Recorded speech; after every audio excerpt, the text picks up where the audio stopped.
Café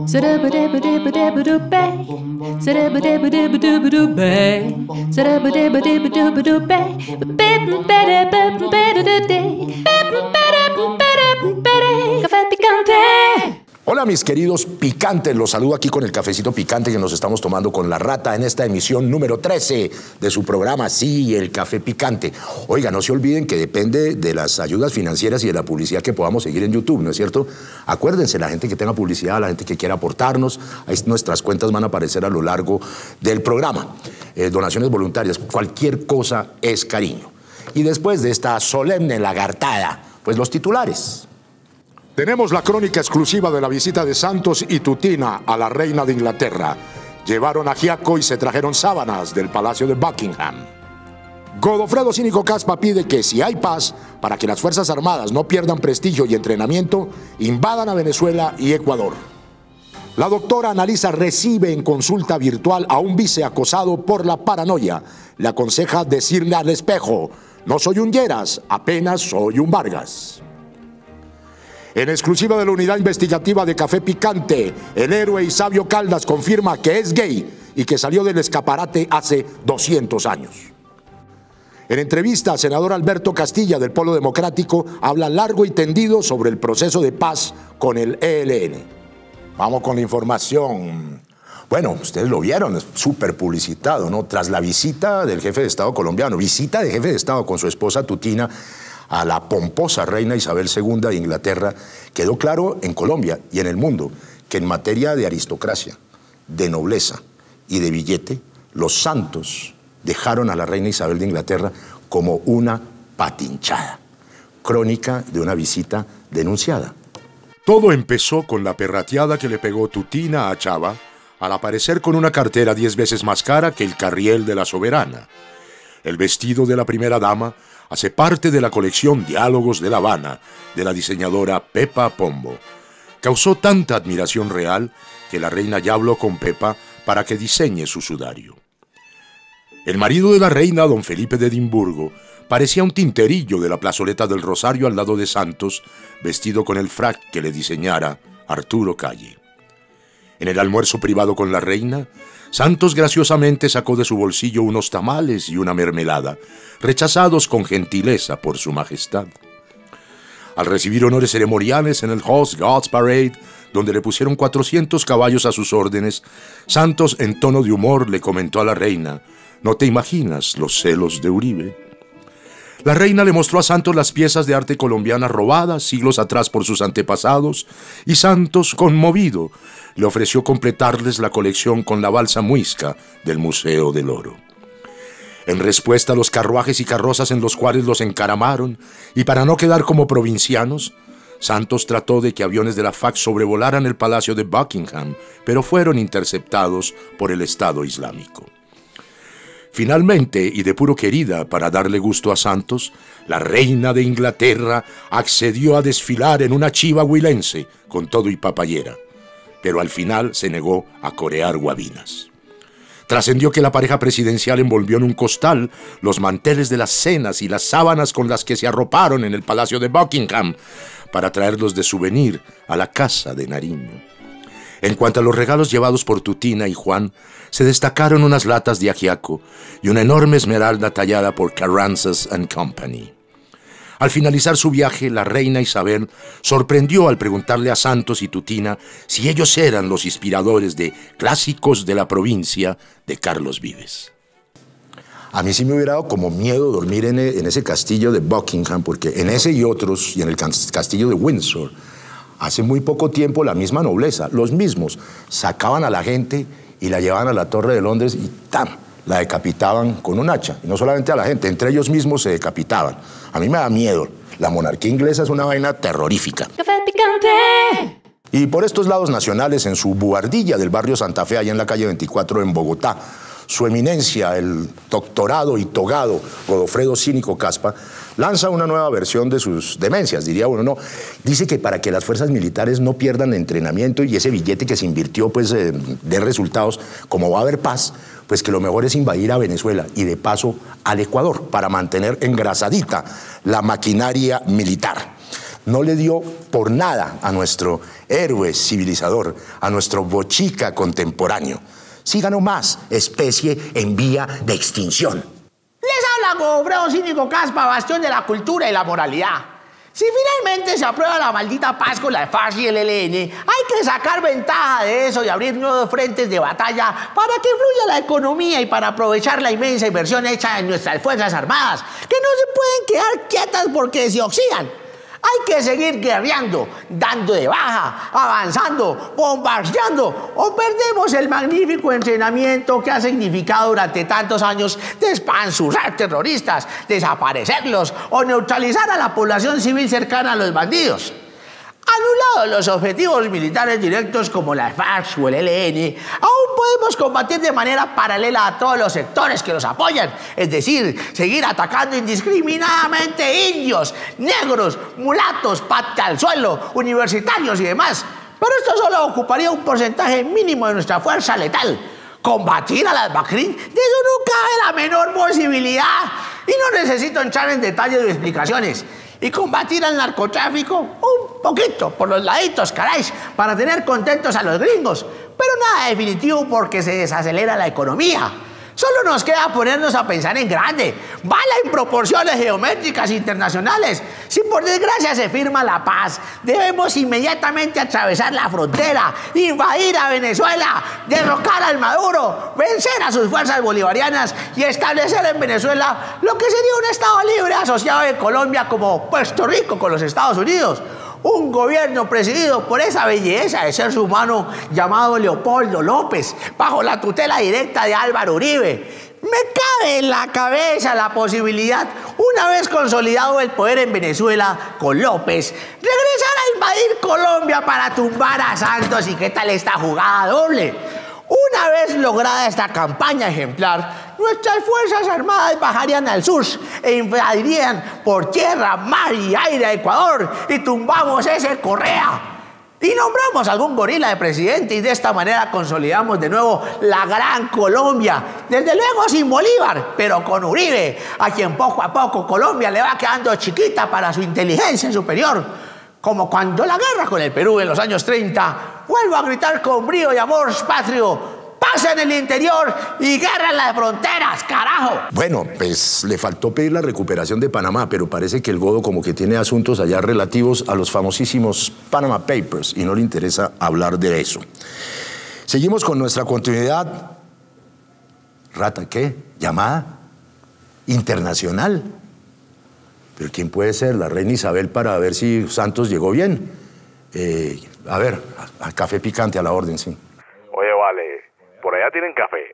Sí, aquí tenemos café caliente y picante, pero Rata, ¿quién es? ¿José Luis Rodríguez, el Puma, o el presidente Maduro? Presidente Maduro, ¿por allá tienen Maduro? Con queso, pana. Mira, Caliche, te llamo porque aquí los escuálidos me tienen cerrados muchos micrófonos y, hombre, yo quiero hablarle francamente a Colombia, patria que quiero, que adoro, que estimo mucho. Gracias, presidente, pero ustedes luego no tienen allá su Telesur. Mire, yo les recomiendo que llame a unos colegas que se llaman NTN 24. Los que venden gaseosa y mala leche. Mira, yo prefiero hablar contigo, que eres bolivariano, ¿no? Ay, presidente, pues yo qué le digo, sí, yo bolivariano sí, pues yo me leí la Carta de Jamaica, el Correo del Orinoco, el Delirio sobre el Chimborazo, y son unas lecturas que aprecio y sin demeritar pues mi pasión por el Libertador Bolívar. La verdad es que a mí me gusta mucho más, presidente, el sancocho nacional. De verdad que envidia, Morales. Mira, acá a veces no hay con quién hacer chirriar la olla, pero es que estas son vainas de los dueños del comercio y los supermercados que me quieren tumbar. Mire, aquí el jefe del comercio, el de FENARCO, ¿sabe lo que dijo? La medio pendejadita, que mentir era opinar. Pero de todas maneras, presidente Maduro, a mí sí me da la impresión que allá la gente en su país se queja, que la gente le toca hacer cola, ¿no? ¿Usted qué opina? Mira, eso son mentiras de la oposición. Estoy aguantando porque me quieren coger las gonas como mango bajito. Uy, aló, Rata, ¿qué está pasando? ¿Hay problemas? A ver, sí, afine la Rata, afínela. Aló, presidente. Ay, Morales, usted me va a poner a llorar. Así se llamaba el programa del comandante Chávez. entienda que a mí me ha tocado muy duro. No merezco ser sombra de tan mala rama, pero, hombre, ahí voy. A mí nadie me tumba, a mí nadie me jode. Bueno, esa es su decisión, presidente, y respetable, porque usted fue elegido finalmente democráticamente, ¿no? Todo lo demás es antidemocrático. Pero no me vaya a decir, pues, que usted económicamente le ha ido bien. Mira, vale, ¿qué te digo? Mi gobierno es como dicen los gringos. Estamos en los estándares. En los estándares. Pero hay gente que se está yendo de Venezuela, ¿no es cierto? Y hay problemas de abastecimiento, hay problemas de trabajo. Eso es mentira. Acá el pueblo está feliz. Está bailando gaitas. Ya para Navidad, las gaitas venezolanas, tan linda música. Presidente, ¿va a liberar al opositor encanado Leopoldo López? Mira, vale, eso es como si ustedes allá liberan a Mancuso. Pero Mancuso no está en Colombia, Mancuso está en los Estados Unidos, allá lo mandó Uribe para que se quedara callado. Pues por eso, López puede estar preso acá, pero tiene la cabeza en el imperio. Ah, carajo, qué frase, presidente Maduro. Oiga, ¿va a volver a cerrar la frontera? Hombre, sí, para que no se metan los paracos y su jefe. Ellos son idénticos a los malandros de acá que me quieren revocar. Y, presidente, no me está viendo el gesto, pero mi pulgar está hacia abajo porque estamos vía telefónica. ¿El petróleo? Antonio, todo lo que sube, baja y viceversa. Perdone, presidente, pero es que tenemos que seguir con la continuidad, me está diciendo la rata. Muchísimas gracias por participar en el Café Picante. Hombre, Diosdado, tenía razón. No hay nada como desahogarse ya. Bueno, colgó, ¿no? Listo, ok. Oiga, la crisis venezolana nos afecta, rata, hasta la continuidad del programa. Se nos metió Maduro, no se nos metió. Bienvenido, presidente Maduro. Nosotros no estamos ni contra usted ni con usted. Estamos, simplemente. Y nuestra columnista queridísima Ana María Arango se refiere esta semana al tema candente que no se resuelve de los diálogos entre el gobierno y el ELN.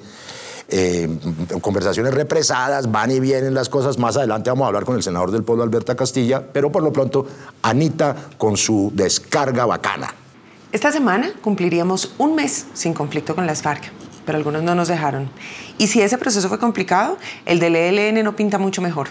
Y no lo digo porque hayan nombrado a un godo como jefe del equipo negociador, sino por las múltiples veces que hemos intentado arrancarlo.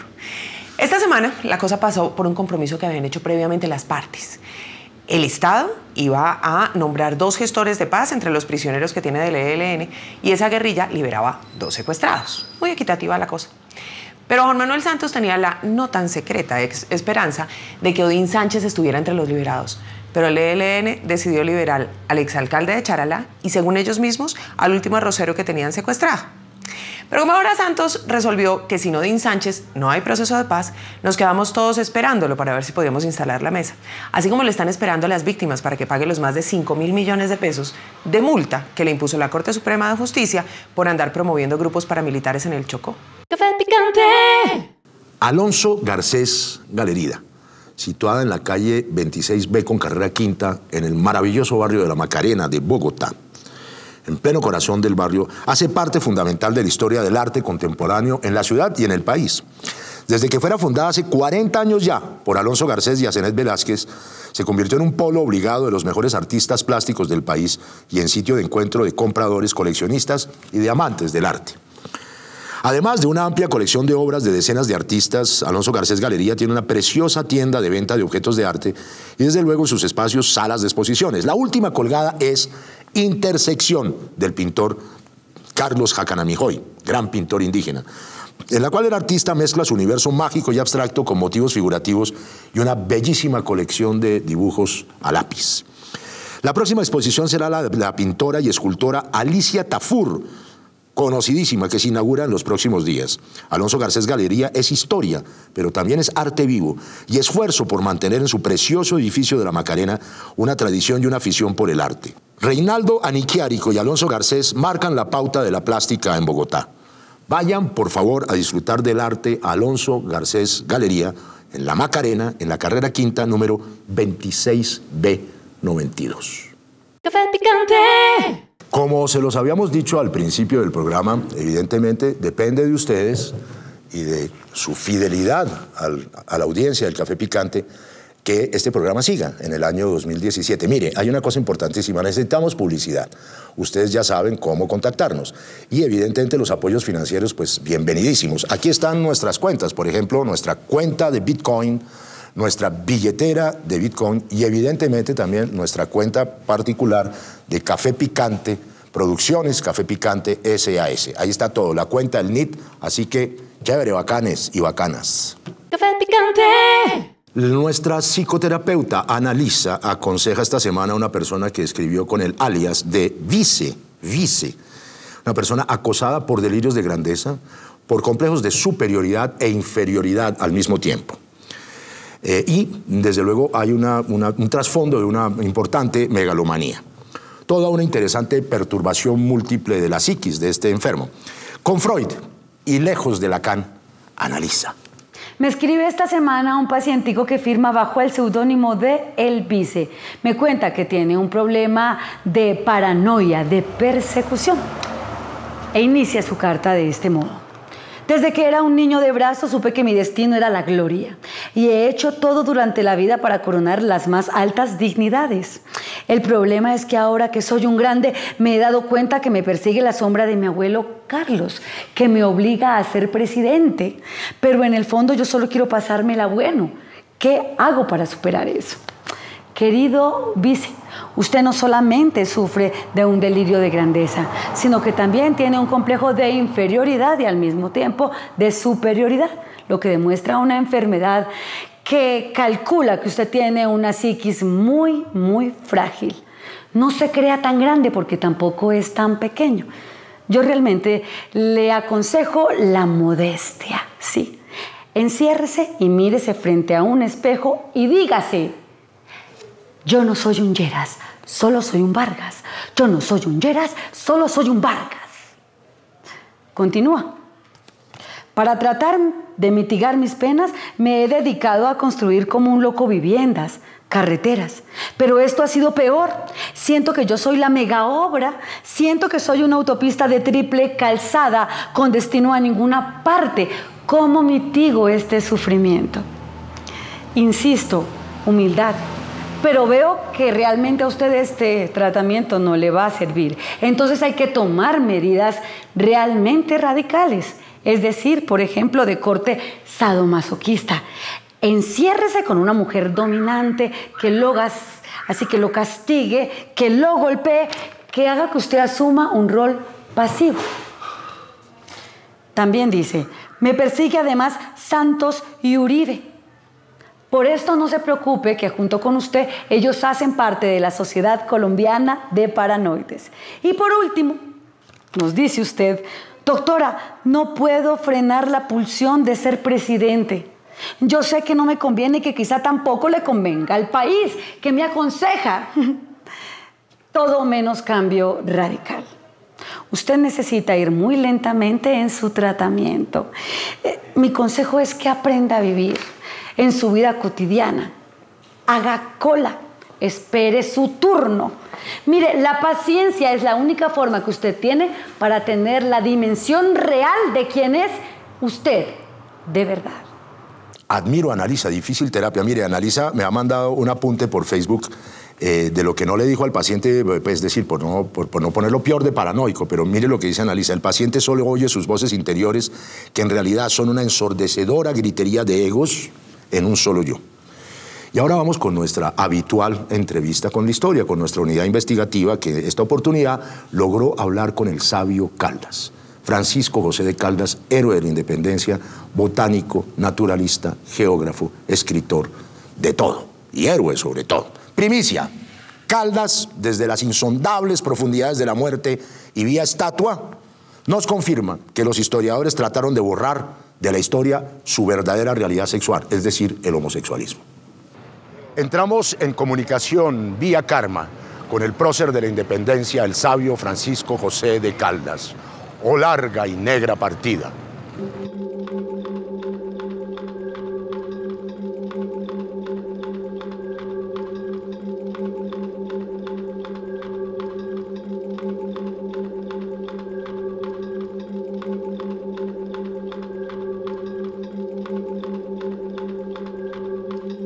Sabio Caldas, quisiera preguntarle lo que históricamente se quiere saber. ¿Era y es usted homosexual? En mi época no existían los closets, que son un feo invento gringo como todo lo de ellos. De tal manera que yo hace 200 años fui el pionero de la causa gay. Me salí entonces del escaparate y asumí mi condición de homosexual con plena libertad y plena conciencia. He leído su correspondencia con el gran varón Alexander von Humboldt. ¿Fue realmente su más apasionada historia de amor o la única? Sin duda, Alexander había declarado su sexualidad. Yo nunca oculté la mía. Lo que pasó es que los historiadores godos, esos traidores, quisieron limpiar mi homosexualismo como si yo lo negara. Alexander y yo vivimos una bella historia, pero él terminó devolviéndose a Europa y yo me quedé frenteando hasta que me mataron. Sabio, no sé si usted ha visto aquí en nuestro país, que es el suyo, a un combo de gente rara encabezada por el procurador Ordóñez que quieren volver a perseguir a gente como usted, volver a perseguir a los gays y negarles, Sabio, sus derechos adquiridos después de la independencia. Me he enterado, sí, me han llegado chismes. Mire, a ese señor que parece mucho más viejo que yo, no hay que tenerle miedo. Es un neochapetón, un dictadorzuelo con ínfulas de santón. Nosotros no le tuvimos miedo a los españoles y los sacamos de este territorio. Hagan lo mismo con esa especie de pacificador. Pero no podemos echar a Ordóñez porque Ordóñez es colombiano. Entonces, Sabio, ¿qué hacemos? No le paren bolas, déjenlo hablando solo. De este lado y como naturalista, le puedo decir que un bicho de su pequeñez no tiene ninguna posibilidad de pasar a la historia. Gran Sabio, ¿usted qué opina de las iglesias? Que son más nobles los observatorios astronómicos, como el de allí cerquita, donde conspirábamos contra Fernando VII. En las iglesias se conspira también, pero contra la gente. Y desde allá donde usted está, ¿cómo se ve la historia? La escrita como una mentira. Si quieren saber qué le pasa a Colombia, hablen con los sobrevivientes y no con los historiadores. En su sabiduría, Sabio, ¿cómo ve usted los acuerdos de paz con las FARC y el ELN? No puedo ser objetivo en esa materia. Recuerde que nosotros fuimos los primeros alzados en armas, los primeros guerrilleros. Pero sí les digo, si hay paz, construyan la nación democrática que a nosotros nos quedó grande. Gracias, Sabio Caldas. Desde la Plaza de las Nieves, en una ciudad donde nunca ha nevado, Café Picante, unidad investigativa, les presentó esta versión del periodismo sobrenatural. Hasta la próxima estatua. Bueno, el prócer se salió del armario, del desván, de la mesita de noche, históricamente en una exclusiva de Café Picante. Tenían que pasar 200 años para que alguien dejara hablar a Caldas de lo que él siempre fue, homosexual. Café Picante de esta manera y muy seriamente le hace un homenaje histórico a la defensa de los derechos de las comunidades LGBTI. Para que las cosas sean precisas, ¿no es cierto? Se es homosexual y ¿qué? Hay derechos. Cambiamos de tema. Julieta Penagos de nuevo salió a las calles para pulsar qué piensa la gente sobre disque bajo el desempleo. Hágame el favor. Adelante, Miss Huila. Recientemente el Estado dijo que el desempleo en Colombia se había reducido y que se mantenía en un solo dígito. ¿Usted cree en esa cifra? No, señora, eso es una gran mentira. Yo no tengo trabajo y cuido a la nieta gracias a que mi hijo me paga con mi nuera. Y si no, no tendría trabajo. Como miles de personas en Colombia no tenemos trabajo, eso es una gran mentira del gobierno. No hay empleo. No hay empleo. No hay empleo. ¿Y usted trabaja? Sí. ¿En qué trabaja? Cuéntemelo. Vendiendo billetes 100. No, yo no le creo porque hay desempleo, pero no un empleo que sea de beneficio del personal, porque son subempleos, porque prácticamente son vendedores ambulantes y los que están haciendo. Entonces, empleo completo no hay. No. ¿Por qué? Porque vivo el desempleo, no he podido conseguir trabajo, entonces no es tan cierto. Bueno, la voz del pueblo es la voz del diablo, pero miren, esta materia del empleo y del desempleo y etcétera, y de las estadísticas del DANE, ahí sí que hay tela de dónde cortar. Si uno dice que no llega a los 2 dígitos, es decir, 9% de desempleo, nos anuncian con bombos y platillos, carreta. En Colombia, un 50% de la gente simplemente no tiene empleo estable, son rebuscadores. se ganan la mitad de un salario mínimo. Eso es empleo sin prestaciones, sin EPS, sin nada. De tal manera que hay un 50% que ni siquiera existe en el mundo laboral. El otro 50% se divide entre cooperativas, tercerizaciones, trabajos mal pagos y trabajos ilegítimos e ilegales. Es decir, tampoco es empleo, es un subrebusque. De tal manera que las estadísticas las deberíamos analizar y verlas a ojo de buen cubero exactamente al revés. Aquí lo que hay es un 9 o 10% de empleo real y un 90% o un 80% más o menos. Nadie lo puede tampoco medir, de gente que está en un trabajo que no es un trabajo legítimo ni aceptable contemporáneamente en el mundo del trabajo en el planeta Tierra. Es decir, esos hechos que nos ponen a nosotros como uno de los países más atrasados en materia social en el mundo se comprueban no solamente por las características de un empleo inexistente, sino por la mentira de hacernos creer que en Colombia solamente hay 9% de desempleados. Bueno, me eché el rollo y tal. Café picante. Y vieron que el doctor Mantilla, que tienen como nombre como de, no sé, como de cortina o algo como del siglo XIX, rector de la Universidad Nacional, decidió cerrar al público un espacio público, una universidad pública, el campus de la Universidad Nacional. Pues bueno, eso pasó. John WhatsApp, que anda por esos lados, está emberracadísimo. Adelante, cuadro.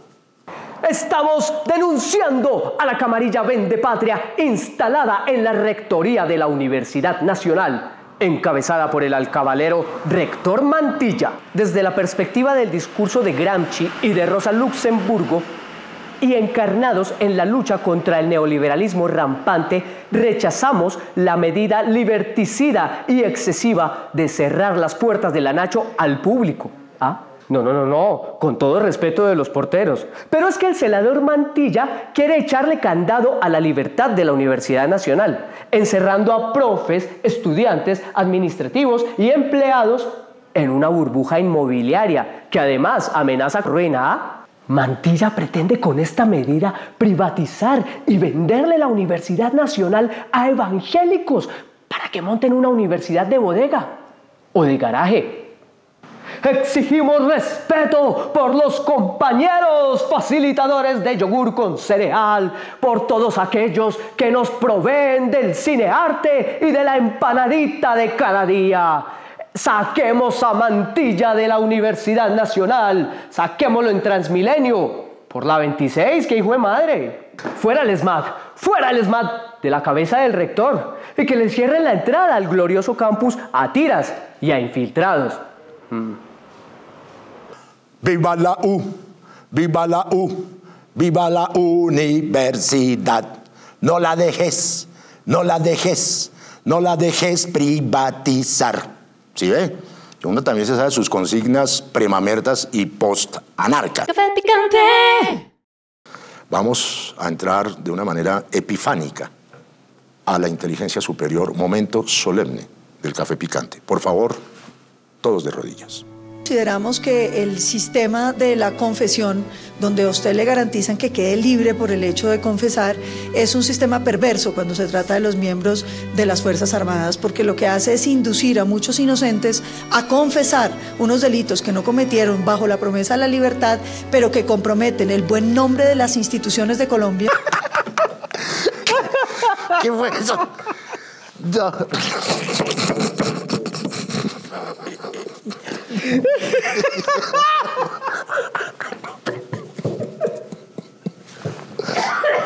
Se cayó la rata. Ay, chao. Café picante. Bueno, y por los lados de Facebook, nuestra amiguísima Selfie María está viendo señales apocalípticas. Hola. No, pues yo acá muerta del susto con todas estas señales preapocalípticas. Santos, el pacificador, dando quejas por allá donde la reina. Ay, no, fue madre. Alineaciones planetarias, superlunas, la tierra tiembla, aguaceros terribles, huracanes azotando y dándole látigo a los países impíos, Colombia, Haití, Cuba. Ay, a mí sí me lo dijo mi vecina, si usted sigue así de casquivana le voy a mandar a mi Diosito, se lo voy a mandar. Y yo no le creí. Ay, no. ¿Y ahora qué voy a hacer? ¿A quién me le voy a pegar cuando venga el gran arrebatamiento? ¿A los del sí o a los del no? Ay, no, ¿será que para mí si hay un cupito en el cielo si tendré chancecito? Ay, sí, yo no como mucho y ocupo poquito espacio. Yo no molesto mucho, se los juro, se los juro. Ay, María Magdalena, madre de todas las licenciosas arrepentidas, no me dejes sola en este trance tan terrible.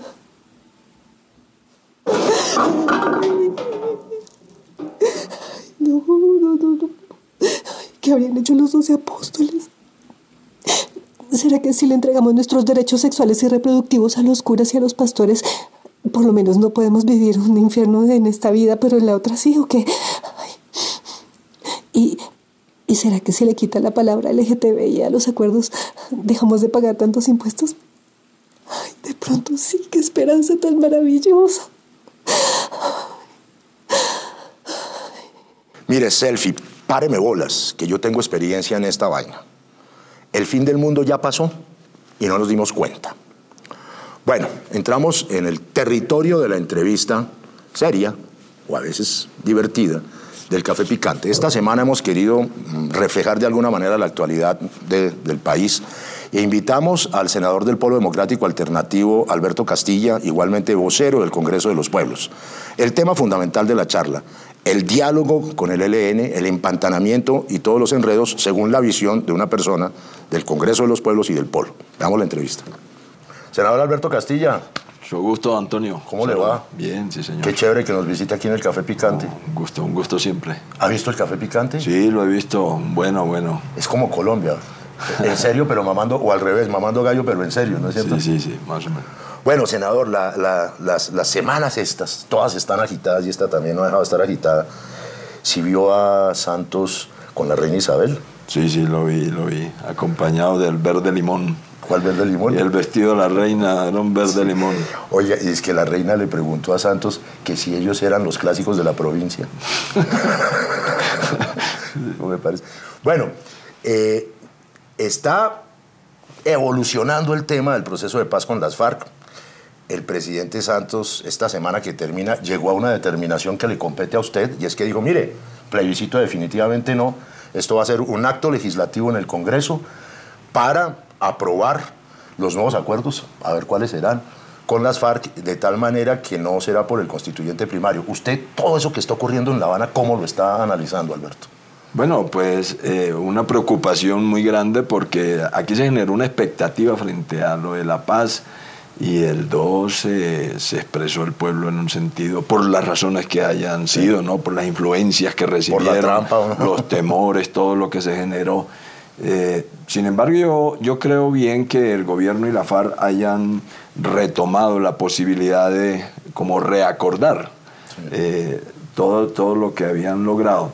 Pero es importante que el acuerdo no signifique pérdida, o por lo menos de lo que se había logrado para la sociedad colombiana. Es decir, que no únicamente debe quedarse en que la FARC mantengan lo que conviene para la FARC y restrinja de alguna manera lo que le corresponde a la sociedad. Yo creo que es importante tener abierto que el fin del conflicto con las insurgencias le deje algo a quienes no estamos en la guerra, y que le deje algo es que haya algunos mínimos de cambio en el país. Yo creo que eso es lo que va a ocurrir y bueno, que ahora venga al Congreso, pues es un aprendizaje, ¿no? Porque volver a creer que mediante el plebiscito es un exceso de confianza del presidente de la República, sí, en materia de creer que el país estaba calificando bien su gestión cuando ha sido todo una serie de ejecutorias de gobierno que estaban en contra realmente. En medio del proceso de paz, recordemos, aprobando Sidres, entregando los territorios para minería, y así pretendía, sí, pues que hubiera también un respaldo irrestricto a la paz. Yo creo que es un aprendizaje muy grande para el gobierno. Pero, mire, senador Castillo, cuando usted habla de esos desequilibrios que pueden darse en el segundo acuerdo con las FARC, uno supondría que tienen que acordar el tema de justicia transicional de alguna manera, el tema de participación política, y el temor suyo y de ustedes, del Polo, del Congreso de los Pueblos, es que, por ejemplo, el tema agrario le bajen el vapor de lo logrado y se pierda allí aún más. Sí, yo creo que, bueno, el acuerdo es un acuerdo de lo que se podía llegar a alcanzar, pues no podíamos tener una aspiración maximalista, que el acuerdo de La Habana resolvía todos los problemas del país. Eso hay que llamar la atención, porque también hubo mucha gente que creyó que el Acuerdo de La Habana resolvía todo y entonces generaron frustraciones y cosas. Yo creo que en esa parte el punto agrario, el de víctimas, pues genera una expectativa para la población, que vamos a ver en la implementación cómo se hace, porque no es fácil tampoco, ¿no? Pero sí que se logre por lo menos la restitución de tierras, que se conozca la verdad, eso es fundamental. Esos son aspectos que yo creo que son innegociables, pues, y que la sociedad no puede permitir que se cambien así, porque hay unos sectores con mucho interés en esos temas para que no haya restitución, para que no se conozca la verdad, y eso le conviene mucho al país. Yo creo que es importante entonces que se mantenga este tipo de cosas, que aunque no son pues el cambio estructural, pero sí generan un paso importante en lo que el país requiere. Bueno, cambiémonos de perspectiva y pongámonos en el otro proceso que se ha debido abrir con el ELN la semana anterior y esta semana. Usted estuvo en Quito, ¿no? Y quedó allá con los crespos hechos. Yo fui a Quito y quedé ahí en la puerta esperando que llegaran las partes. ¿Y no llegaron? ¿O sí llegaron? No llegaron. A las 4 de la tarde la logística se desmontó. Eso era en un lugar muy hermoso, en la casa de Guayasamín, en la Capilla del Hombre, en la Capilla del Hombre. Y bueno, tuve la oportunidad de hablar con el personal ahí del museo y a las 4 se desmontó. Y entonces la expectativa que era para las 5 la instalación, pues nos dejó a todos. Hay una frustración en ese sentido, y también hay una información y contrainformación que se ha desatado en torno a por qué fue un acto fallido ese principio de negociación con el ELN, que es el caso del político Odín Sánchez secuestrado. Hasta donde yo entiendo, había una posición firmada por las dos partes, ELN, gobierno, en el sentido de que el ejército liberaba a 2 representantes del ELN que estaban presos para convertirlos en negociadores, y el ELN liberaba a 2 secuestrados. Hasta ahí va. ¿Por qué lo de Odín entonces? ¿Fue una salida en falso del presidente Santos? ¿Qué pasó ahí? Bueno, yo creo que aquí hay una situación especial que se presenta y el país debe reclamar conocer el acuerdo. Pareciera que el acuerdo, una versión tiene el gobierno y otra versión tiene el Ejército de Liberación Nacional. Pero eso está firmado, ¿no? Y eso, lo que conocemos es la declaración en Caracas. Sí. La declaración de Caracas, entonces dice, en materia de confianzas para abordar la mesa y para traer el punto de lo que llama el gobierno los secuestros y que el ELN llama las retenciones, se aborda el punto literal F del punto 5 en la mesa de entrada en la participación política, y se dice entonces el gobierno debe liberar a 2 de los prisioneros del Ejército de Liberación Nacional. ¿Qué se hizo? Y no sé, eso no se hizo, por lo menos al día que se estaba esperando la instalación el 27 no se pero ya la Fiscalía les otorgó a los 2. Y creo que la suspendieron, Antonio. Eso igualmente el ELN sí liberó a 2 secuestrados. Y el ELN liberó 2, pero entonces apareció la versión que debía ser Odín Sánchez. Y lo que después, en pronunciamiento del Ejército de Liberación Nacional, la comisión que está encargada de la negociación pues ha dicho que nunca estuvo como prerequisito, que sí se abordaba toda la discusión y en el transcurso de la mesa pues seguramente lo ponían en libertad. Salvador Castillo, exacto. O sea que la liberación de Odín Sánchez era una consecuencia de la instalación de la primera mesa. Claro, y es lo que han planteado. A medida que se aborda el punto, que es el literal F del 5, pues tendrán que ir recuperando la libertad. Usted desde su sentimiento y pues desde su convicción de un hombre que es del Congreso de los Pueblos y del Pueblo, ¿usted siente que se va a abrir ese diálogo? Es decir, que se va a superar ese bache de Odín Sánchez. ¿Y bueno, por qué quieren tanto a Odín Sánchez? Yo creo que Odín Sánchez es más como un pretexto, ¿no? Es como un pretexto. Yo creo que aquí hay que llamar a que el gobierno exprese la voluntad de abordar una conversación que lleve hacia la terminación del conflicto con el Ejército de Liberación Nacional. Mire, porque Antonio, permítame decirle que esta primera parte creo que muestra cómo va a ser el proceso y que se vayan planteando con claridad. En la agenda que dieron a conocer en Caracas se dice que le dirán al país con claridad cómo van desarrollándose las conversaciones. Yo creo que es importante que tengan en cuenta eso, porque si cada uno empieza a tener una versión y entonces aparece todo el tiempo un inamovible, ahora es Odín Sánchez, después aparecerá otra cosa, esto se va a tener en mucha dificultad. Claro que sí, senador. Pongámonos, eso era el plano como de lo negativo hasta este momento. No sé, hay un plano positivo que a mí me da la impresión, y usted ayúdeme a comentar esto, que son las declaraciones para el periódico El Espectador esta semana que termina del jefe, del negociador del ELN, de Pablo Beltrán, en las cuales hay cosas muy positivas. Por ejemplo, dice, mire, nosotros no esperamos ni más, ni menos, pero tampoco más de lo negociado en materia de justicia transicional y de participación con las FARC. Es decir, aceptan que de alguna manera ese camino está andado. Esa primera cosa, ¿cómo la ve usted? Bueno, yo creo en esta oportunidad yo particularmente siento que existe como la decisión del Ejército de Liberación Nacional de ponerle fin al conflicto. ¿Están mamados? No creo que están mamados, pero están leyendo el contexto y ubican ahí como una buena oportunidad para... Ya avanzamos, pero en ese sentido fue de alguna manera impresionante en el sentido de lo inesperado que de repente el ELN, que estaba muy cerrado a entrar en la negociación, que ya estaba abierto pues el prediálogo, toma la decisión frente al plebiscito negativo de entrar en un proceso de paz y pues potencia también el proceso con las FARC. ¿Cuál sería el análisis que hubo ahí? Es decir... No, yo creo que se está leyendo esa decisión que también tienen la FARC, que la han expresado, la situación del país, una derecha que está realmente en confrontación de alguna manera, aunque coincidan en todo en este tema, tienen bastantes diferencias, discrepancias, la comunidad internacional respaldando la terminación del conflicto y que se abra realmente el país a la construcción de la paz.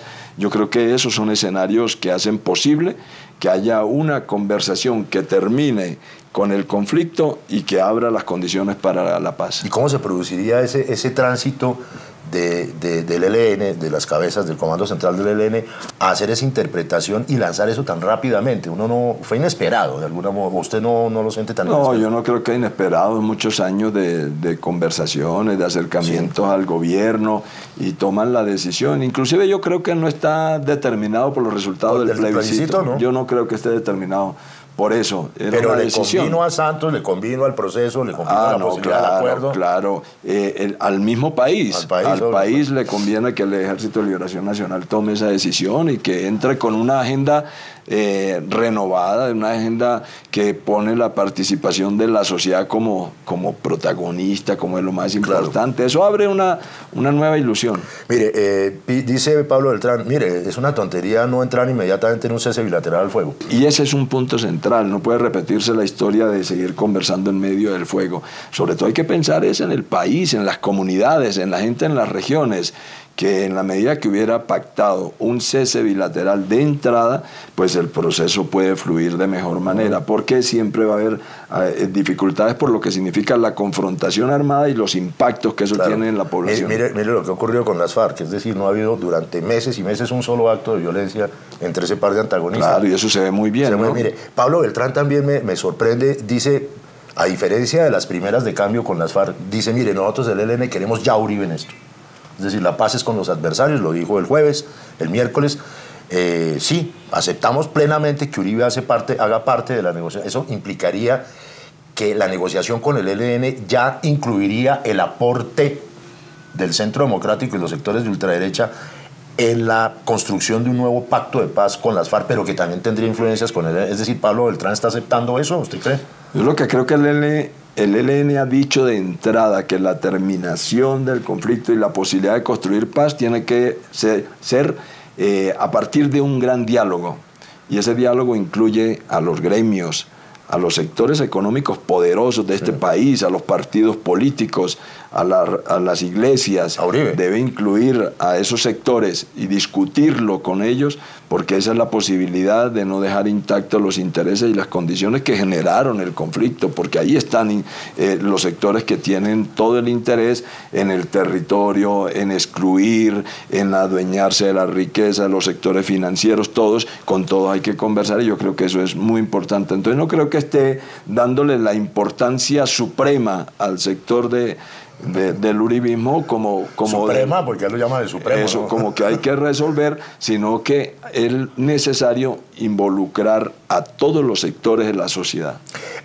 Precisamente en ese sentido, esta semana que ya pasó, cuando estamos grabando esta entrevista, se echó a andar la máquina de lo que ustedes saben en el Congreso de los Pueblos y parte del polo han llamado el diálogo nacional. Eso me suena, yo me acuerdo de una persona que yo conocía que se llamaba Jaime Bateman, que habló de eso hace como 30 años. dos cosas. ¿Cómo es ese diálogo nacional y qué referencia tiene eso con la historia de Colombia de un diálogo que se hubiera podido dar hace 30 años y que nunca se dio?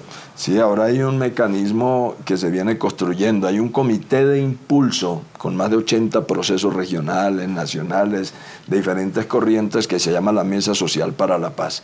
La Mesa Social para la Paz es una apuesta por construir un país distinto a partir del diálogo con todos esos sectores. Entonces, el diálogo como forma de construir la propuesta y la mesa como mecanismo de negociación, y que en este caso de mesas con la insurgencia que tiene el gobierno, la Mesa Social para la Paz puede contribuir con la mesa de La Habana, pero también contribuir con la mesa de Quito. Es decir, que de alguna manera ese diálogo nacional sería una serie de insumos también para coincidir en las posiciones del ELN de activar una conversación con la sociedad colombiana en general, antes que con los puede actores. contribuir, esa mesa puede contribuir, aunque no dependa exclusivamente de la mesa de Quito, pero este momento político lo pone a coincidir realmente, es decir, en parte.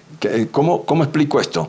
Ahora hay una mesa de negociación entre el ELN y el gobierno. La Mesa Social para la Paz, si se logra, digamos, que el país la comprenda como un instrumento de participación, que es lo que esperamos, canalizaría algunas propuestas hacia Quito. Es un vehículo. Es un vehículo para llevar propuestas allá y que, considero yo, en Quito se deban negociar condiciones y garantías para que la sociedad sea la que negocie. Senador Castilla, mire, justamente en ese sentido uno se pregunta a veces con interrogantes. ¿No se ha visto que su partido, que tiene diferentes sectores, desde luego usted hace parte de uno de ellos, esté tan comprometido como otros sectores de la izquierda misma también, con la necesidad de un acuerdo ya y de una apertura del diálogo con el ELN? Pareciera, yo mamando gallo había dicho que el senador Robledo, su compañero y colega, de repente se interesa más por la producción de propóleo en el Tolima que por el proceso de paz nacional. ¿Qué está pasando dentro del pueblo? Bueno, y con el problema de Clara en el gobierno y todo eso. A ver, ¿usted cómo la ve? El pueblo tiene unas dificultades internas, y esas dificultades es que, aunque es un partido de afiliados, es decir, de personas que se afilian, se comporta como un partido de tendencias. De grupos. Pero de grupos al interior del polo, pero que cada uno va tomando decisiones. Clara López, siendo presidenta del partido, toma una decisión y se va para el gobierno.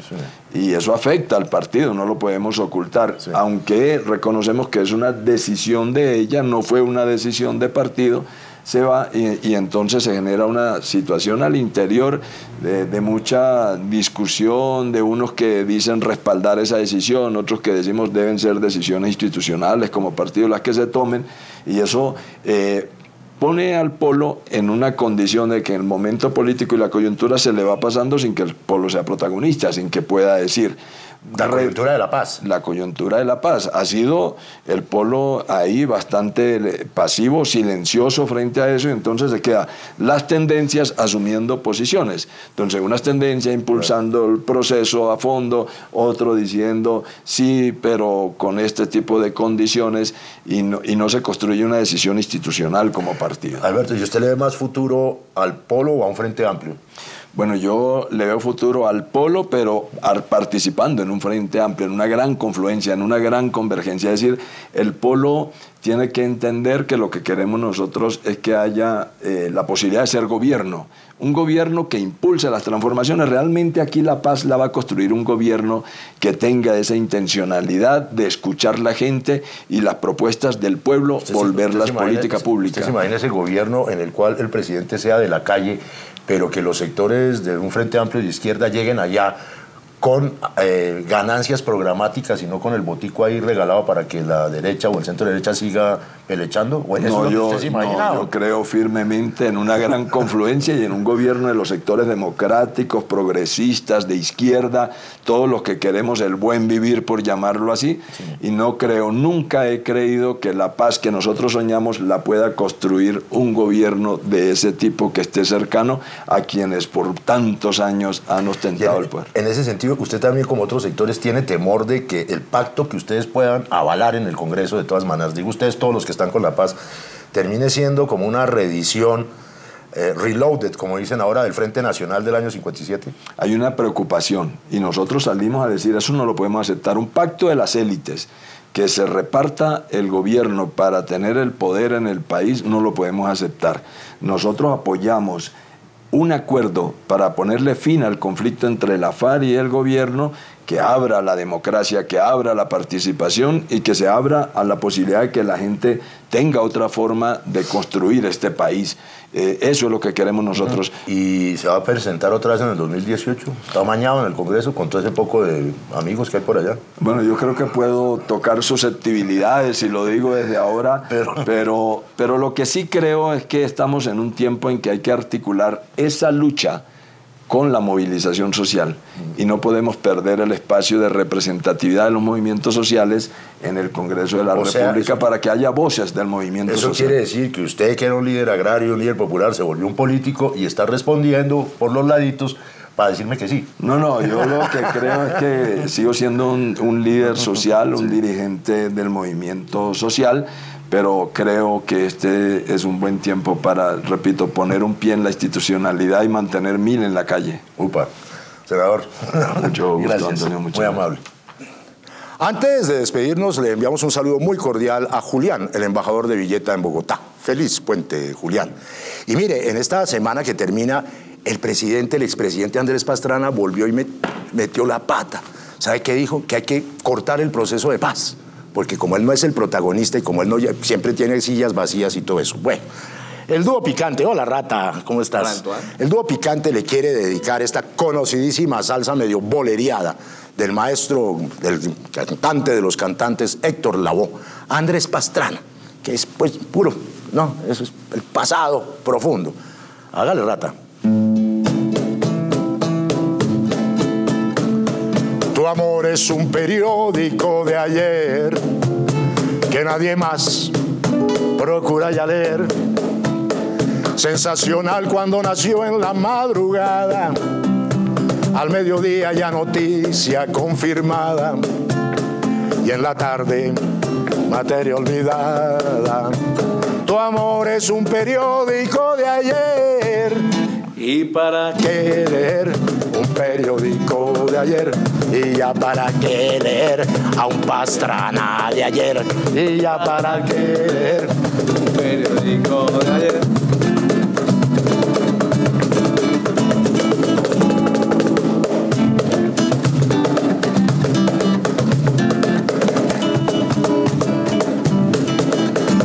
Y para qué leer un periódico de ayer y ya para qué leer un periódico de ayer.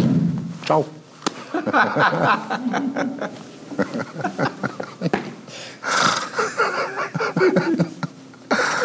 Ay, qué diversión.